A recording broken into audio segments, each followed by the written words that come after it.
quando foi na independência, 1822 por aí, houve um surto de nativismo causado pela própria independência. E a maioria, grande parte das famílias do Nordeste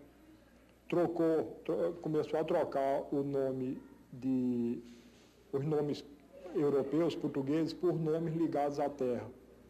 Então, o meu ramo, o ramo da minha família, que era Cavalcante de Albuquerque, e que era chamado de Suassunas por causa da terra, esse ramo adotou o nome como nome de família. Então, meu bisavô, que se chamava Raimundo Francisco de Sales Cavalcante de Albuquerque, passou a se chamar Raimundo Francisco de Sales Cavalcante de Albuquerque Suassuna. E somente o Suassuna foi transmitido ao meu avô, ao meu pai e a mim.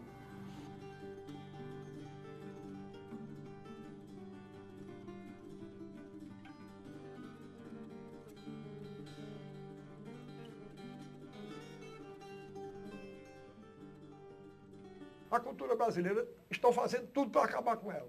E ela fica aí. Tanto que eu já disse uma vez e repito, eu escolhi como símbolo dela a mulher do piolho, que é um personagem de um conto popular do Nordeste, né? Que disse que um dia estava a mulher assim, uma nordestina, e disse, olha, tem um piolho aí na sua camisa.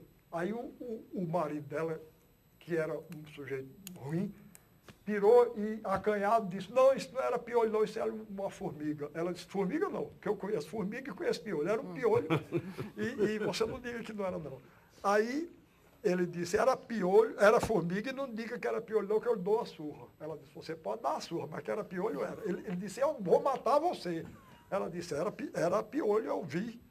Aí ele amarrou as mãos dela com a corda, passou numa rodona e começou a afundá-la na água de um poço para ameaçá-la, né? Colocou até aqui, aí ela disse, era piolho, até aqui piolho, piolho. Aí quando não tinha mais, ela, com as mãos, quando ela foi afundá-la toda, ela com os dedos fazia assim, o gesto de matar piolho, né?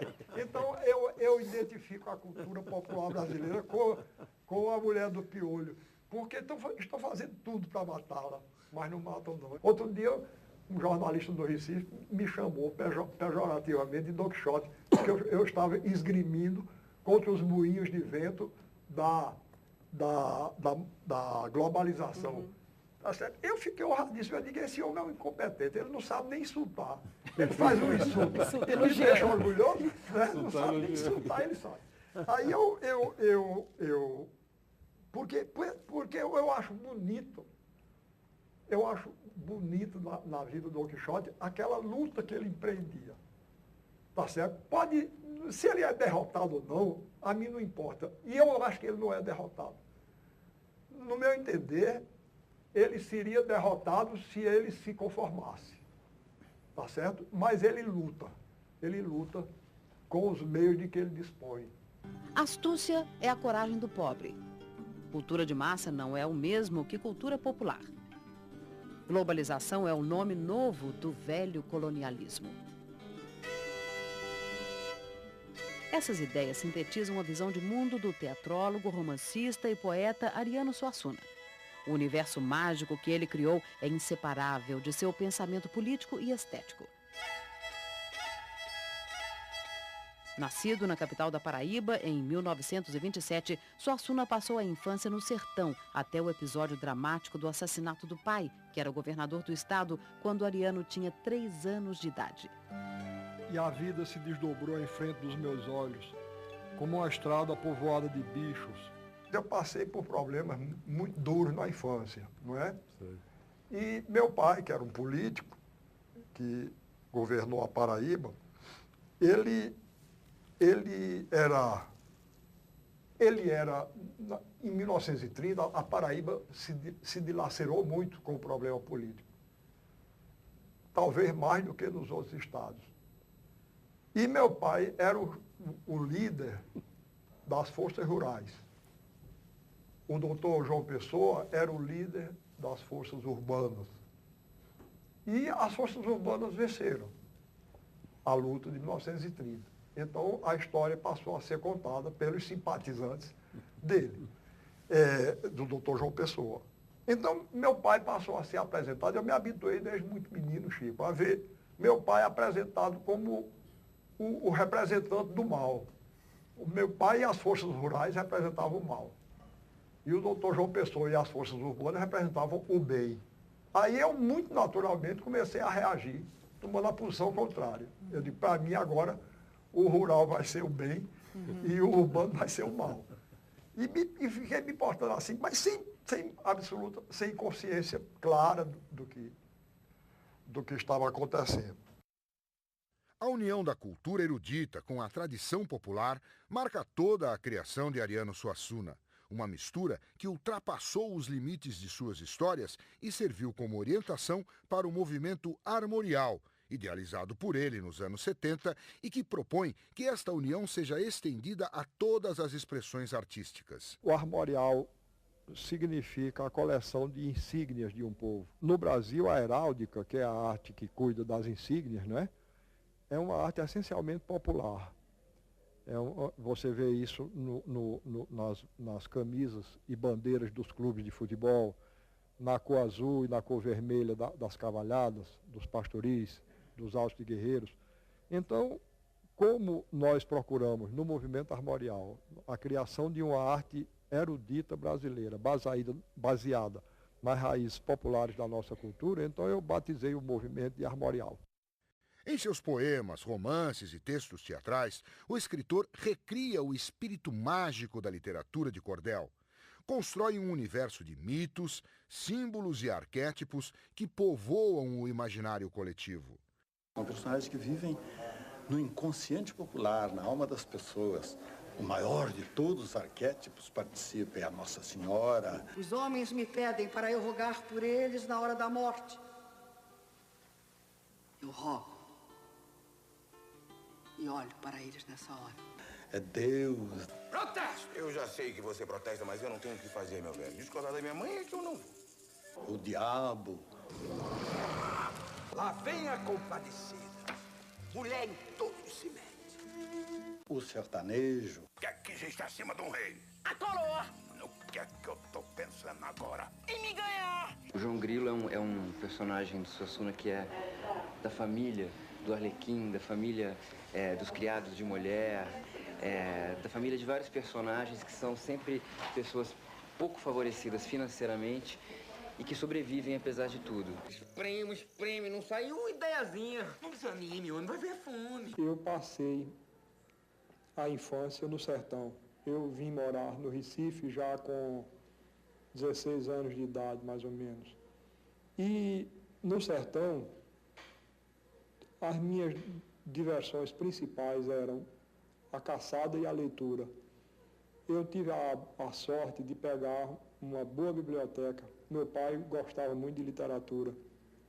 E meus irmãos mais velhos também, que já estavam estudando no Recife, levavam também livros para Taperoá, para lá.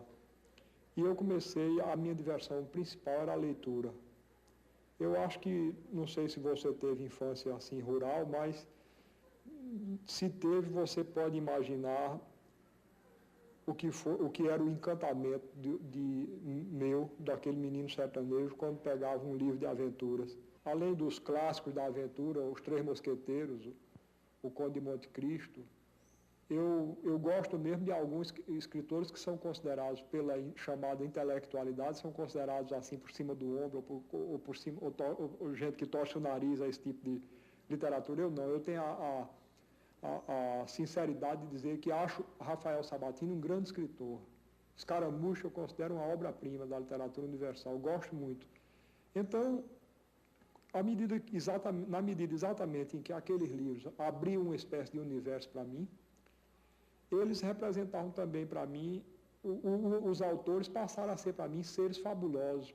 E então eu comecei, não digo a querer ser escritor, mas comecei a querer me aproximar daquelas pessoas. E aos 12 anos de idade, escrevi meu primeiro conto, um conto péssimo. Um cidadão voltava de uma conflagração, de uma guerra, encontrava a mulher com outro homem, matava os dois e se suicidava. Não escapou ninguém. Foi no ano de 1951. Eu estava tuberculoso, eu como todos os poetas românticos, eu como Castro Alves, eu fiquei tuberculoso aos 20 anos. E eu fui para Taperoá, que é a minha terra, no sertão da Paraíba, que tem um clima muito bom. É um clima seco e frio. E então, Zélia, minha mãe e 3 irmãos meus foram me visitar lá. E então, eu escrevi uma peça que eu mesmo representei, juntamente com um terno de pífanos, que fazia os intervalos da peça. O terno de seu Manuel Campina, que era um terno lá de Taperoá. E eu representei a peça junto com alguns primos, e então era uma peça cômica.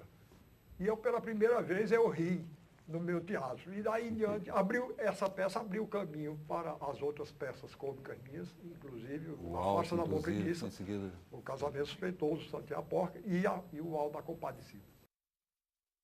Na peça O Alto da Compadecida, escrita em 1955, o autor buscou inspiração em narrativas do romanceiro popular.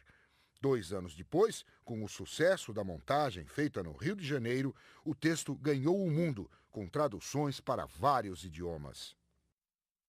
Quanto à parte de teatro, eu acredito que foi também na infância, através do circo.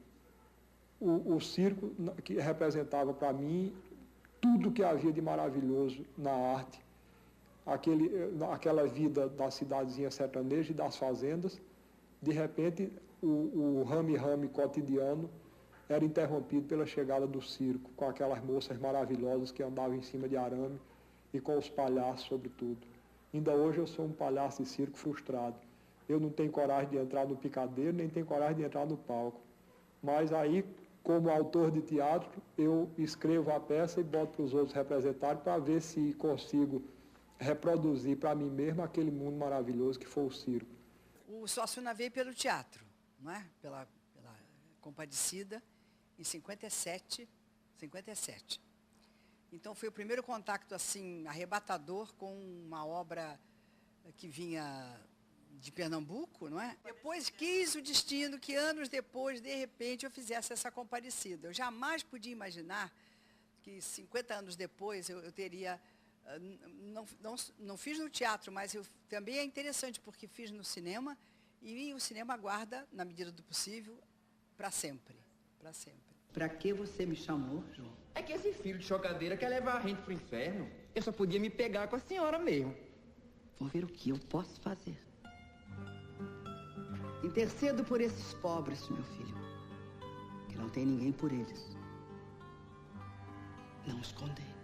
Eu apelo para a justiça. E eu para a misericórdia. É preciso levar em conta a pobre e triste condição do homem. Os homens começam com medo, coitados, e terminam por fazer o que não presta, quase sem querer. Se, por exemplo, todo o trabalho que eu escrevi tivesse que ser destruído, e se me dessem para escolher para que essa escapasse à destruição, um trabalho não seria o Alto da Compadecida, seria a Pedra do Reino, onde eu acho que expressei um número maior de coisas que são fundamentais para mim e para o meu universo ficcional e até para o meu pensamento.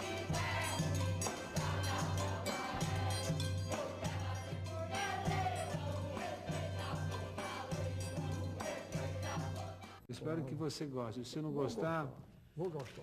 Me perdoe. Não, que é isso. Me perdoe. Eu estou cheio de boas intenções. Eu acabei de dizer aqui, e a verdade, você teve um gesto de grandeza.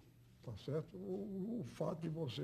Mas um gesto de grandeza, eu peguei teu livro. O rei do Pajé, o moral do rei João Ferreira, ele era conde barão, pau, terro da ribeira, tinha coroado de prata lá no trono da pedreira, vialado, os rochedos bem juntos e paralelos, a pedreira cor de ferro, incrustado de amarelo, foi delas que por grandeza... Existe uma motivação bem pessoal na origem do romance da Pedra do Reino, né? Que é a história do teu pai, o assassinato do teu pai quando o senhor ainda era criança. Quer dizer, parece que esse fato ele está na raiz do seu projeto literário e deste romance. Como é que isso se deu? Foi, de certa maneira, foi inconsciente. Quando eu escrevi logo a Pedra do Reino, eu não tinha consciência muito desse fato, mas depois uma irmã minha chamou a atenção e eu notei que tinha mesmo. Quer dizer, havia alguma coisa de certa maneira, não é que os Quadernos sejam os Suassunas e não é que os Garcia Barretos sejam os Dantas Vilar, que é a minha família materna. Ambas as famílias são caricaturas exageradas das minhas duas famílias, a paterna e a materna. Mas houve isso realmente. E na sua obra, assim, existe esse desejo de certa forma, reviver a história do pai, a saga do pai? Existe. Sim. Existe. Aliás, eu disse isso no discurso, no dia em que tomei posse na Academia Brasileira de Letras, eu disse que, de certa forma, eu continuava sendo aquele mesmo menino que, perdendo o pai assassinado no dia 9 de outubro de 1930, em tudo que escrevia, procurava oferecer a ele essa precária compensação. É como se tudo eu dedicasse a ele. Falando um pouco do Quaderno, o senhor considera esse personagem autobiográfico, não? Não. Não tem nada de palhaço nem de rei? Não, ele tem alguma coisa de palhaço e de rei, não é? Ele tem, veja bem, porque isso eu acho que todo homem tem, tá certo? Eu acho que a alma humana se divide em dois hemisférios, o hemisfério rei e o hemisfério palhaço. O hemisfério rei, para mim, é complementado pelo profeta e o palhaço pelo poeta. Quando eu vejo que estou me levando muito a sério demais, o palhaço que tem dentro de mim dá uma cambalhota, eu faço uma careta para o rei, para o profeta, e com isso eu equilibro para não me tornar excessivamente sério e rígido. Todo personagem tem que ter alguma coisa do autor, não é? Se você pega uma peça como o Alto da Compadecida, tem um cangaceiro lá, existe um cangaceiro lá chamado Severino do Aracaju. E lhe pedi para rezar o ofício de casamento. Cadê a noiva, meu filho? Aqui. Ele diz que se pudesse deixar a vida do cangaço, ia comprar uma terrinha, criar umas cabras e nunca mais ia ouvir falar no rifle dele. Aí um dia eu relendo o Alto da Compadecida, eu vi que isso era um sonho meu, que nessa época eu sonhava muito em deixar o meu rifle, que era o meu trabalho de professor na universidade, e ir para o sertão criar cabra. E conseguiu realizar isso? Consegui, a duras penas, mas consegui. Então, você veja, até numa arte como o teatro, e num personagem que não tem nada de mim, aparentemente, mas estava lá o meu sonho, né? Mas Quaderno não sou eu. Agora, às vezes, eu me divirto em identificar alguns traços biográficos dele com meus próprios traços. Por exemplo, a data do nascimento dele é a mesma minha, 16 de junho. Viu? Mas Quaderno, eu espero não ser tão megalomaníaco quanto ele, nem capaz de coxambranças como ele é. Posso assim dizer que, além de poeta, escrivão e bibliotecário, sou jornalista, astrólogo, literato oficial de banca aberta, consultor sentimental, rapisodo e diáce vasta do Brasil.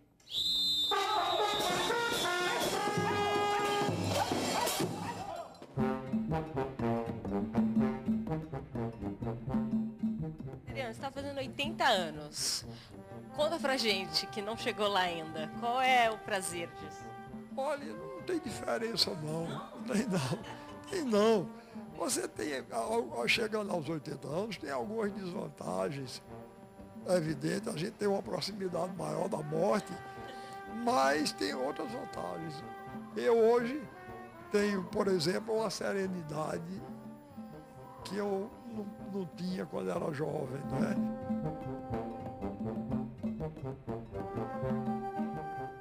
Vamos dar uma volta na sua exposição? 80 anos, vamos ver o que eles... Vamos começar pela Pedra do Ingá, né? Que é para mim a primeira grande escultura. Essa pedra está na região agreste da Paraíba.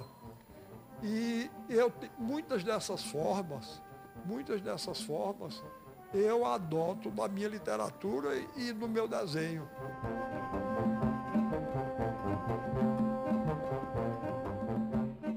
Platão dizia que Deus tem três faces principais. a verdade, a beleza e o bem. Então, eu arbitrariamente, eu escolhi esta forma aqui para ser o candelabro da verdade. Esta para ser o candelabro da beleza. E aqui, essa eu chamo o candelabro do bem.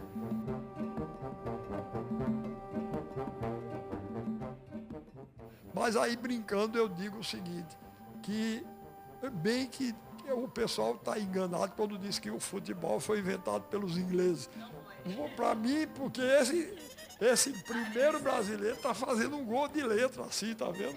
Ele tá fazendo um gol, chama-se gol de letra lá no Nordeste, eu não sei como chamam aqui.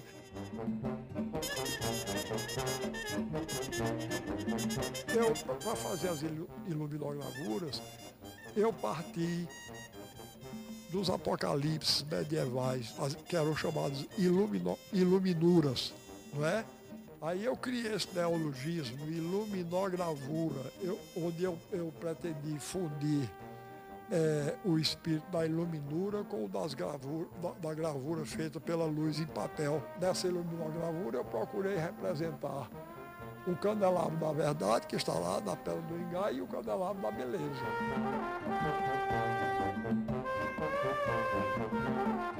Esse alfabeto, na verdade, você fez o alfabeto sertanejo e aí Os ferros de marcar bois. Eu fiz um livro só sobre ferros, chamado Ferros do Cariri. E eu fiz baseado nas anotações de um fazendeiro da minha família materna. Toda reis que ele comprava, toda vaca, todo boi, ele anotava o ferro. Eu copiei, mas além disso, ele tinha vários dos ferros, eram com letras que provavelmente eram as iniciais dos proprietários. E foi baseado nesses ferros que eu fiz o alfabeto sertanejo e que foi feito depois a tipografia armorial.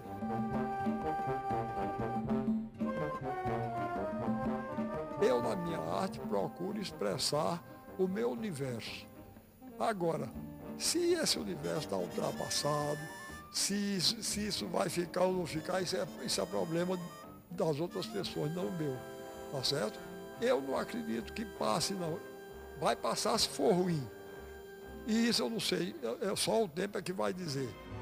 Vê, um dia a bigorna destes passos cortará no martelo o som dos aços, e o sangue hão de abrasá-lo os inimigos.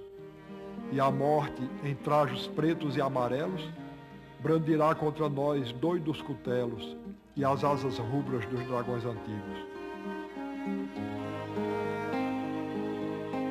Eu não pretendo morrer, eu tenho tempo, eu já fiz minhas avaliações, eu já descobri que toda morte é um suicídio. A gente só morre quando concorda. E eu não estou de acordo, eu não vou morrer não. Então eu tenho muito caminho aí para seguir ainda.